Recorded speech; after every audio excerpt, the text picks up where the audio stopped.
Oh, hi. Hi. I'm just paying my impost. An impost, that's what I give to the Jolly Crew. Why? Well, if I don't pay, then we won't have roads. Well, no, I mean, but if roads were private, there'd be all sorts of problems. Um, yeah, when the Jolly Crew managed food, there was a famine, but poor people wouldn't be able to use private roads, and because we're all so concerned about the poor, we need the Jolly Crew to manage roads. We're concerned about the poor, so we can't manage roads ourselves. We have to have the Jolly Crew do it. Yeah, I guess the poor did get the worst of it during the famine, but you know what? That famine was back when the impost and how much was given out was decided just by the head Jolly. Now we decide how much they take from us and how much they give out for each service. All right, it's called a democracy. See, we can choose Jolly Side A or Jolly Side B. No. Our Jolly Crew was conceived in liberty. Okay, we have a constitution, a document that the Jolly Crew says it's going to follow. Okay. The social contract. The social.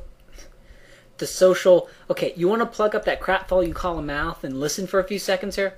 All right. By living in this area, we agree to obey the Jolly Crew's rules and pay the imposts that they impose and all that stuff, and the area that the Jolly Crew claims. Oh my God! Look, you have to have a Jolly Crew, otherwise it'll be anarchy, and when it's anarchy, it's bad. Yeah, without a Jolly Crew, it's anarchy and it's chaos and it's mayhem. Okay, I learned this in school. This is what all the thinkers that I learned in education told me. No, I guess school has been kind of worthless for me. Hasn't helped me at all. Well, who runs it? Well, the Jolly Crew runs the school. The Jolly Crew pays for the school and has the curriculum. Otherwise, who knows what people will do on their own.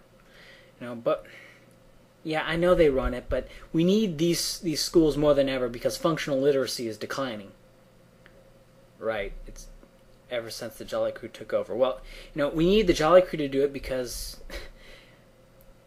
if we leave it to private hands, then the poor won't get educated and it'll be a class system.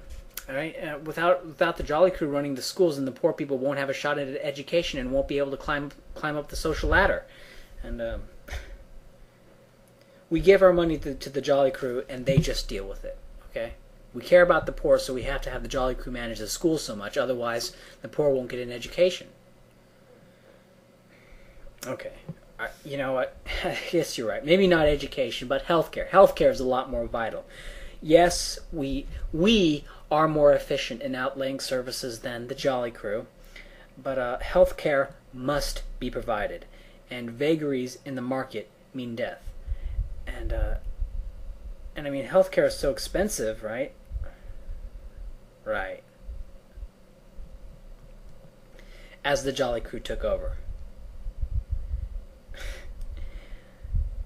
Right, and it got more expensive as the Jolly Crew took over, but this is the price you have to pay for the poor people to get access to the education. And because we're worried about the poor so much, we must hand over our hospitals to the Jolly Crew.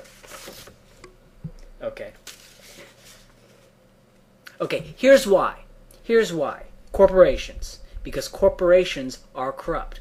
For example, Enron was able to lobby the Jolly Crew and get a bunch of money, and had no oversight on that loan. And so what they were able to do is they were able to stuff the pipe. Okay, look that up if you don't know what that means. They sold everything off and ruined the lives of the employees. But because it was a Jolly Crew protected corporation, it wasn't bound to honor its payments and in any way. And the corporation just went bankrupt. All the guys in the corporation just walked off with the money. Corporation was in a whole bunch of debt, but there was no one to pay it because it was a Jolly Crew protected corporation. These corporate scandals are why we need a Jolly Crew to have oversight, or how the military-industrial complex lobbies the Jolly Crew to send people to war, or how corporations will buy land from the Jolly Crew, cut down the trees, and when it's time to reseed, we'll just disband, and the Jolly Crew will force us to pay for the damages of completely stripped forests. Yeah, this is why we need a Jolly Crew. What? You'll let me think about that. Oh, okay. No, we need a Jolly Crew to limit corporate abuse because corporations are set up in a way that the members can be shielded from risk. Look, I agree with you on a lot of things, and, you know, I have a little bit of a libertarian streak. I'm an eclectic. Well, I have to pay the impost because the national debt is at $9 trillion and the annual revenues are only $3 trillion. And this imbalance means that we must borrow from the currency monopoly, which makes the value of each dollar worth less. Right. Right, the Jolly Crew ran up these debts. But you know, these debts came about in the first place because we fought a war against another Jolly Crew, and you know, it was a war. It was a war to end the wars. It was a war for freedom. Less free after. You're right. We were less free after the war. Right, but you know, it's turned into crap because we're not involved in government. Okay. That's why civic responsibility and civic duty is so important. Get involved in the government, and we can make the Jolly Crew work, okay? Back in the old days, everyone was involved. Back in the age of miracles, everyone was involved in government, and we had a good Jolly Crews back then. You saying they weren't even good back then? They were just small back then? Okay, well, apparently I'm not going to get to you, and apparently you're not going to live in the real world. You're not going to talk in the real world with me. In the real world, we need Jolly Crews. All right? In a modern society with civilized infrastructure, we need Jolly Crews. Okay? And look, end of discussion right here.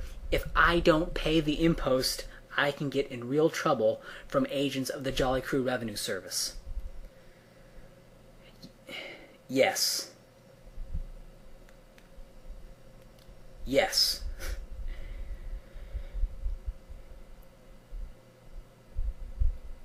Yeah.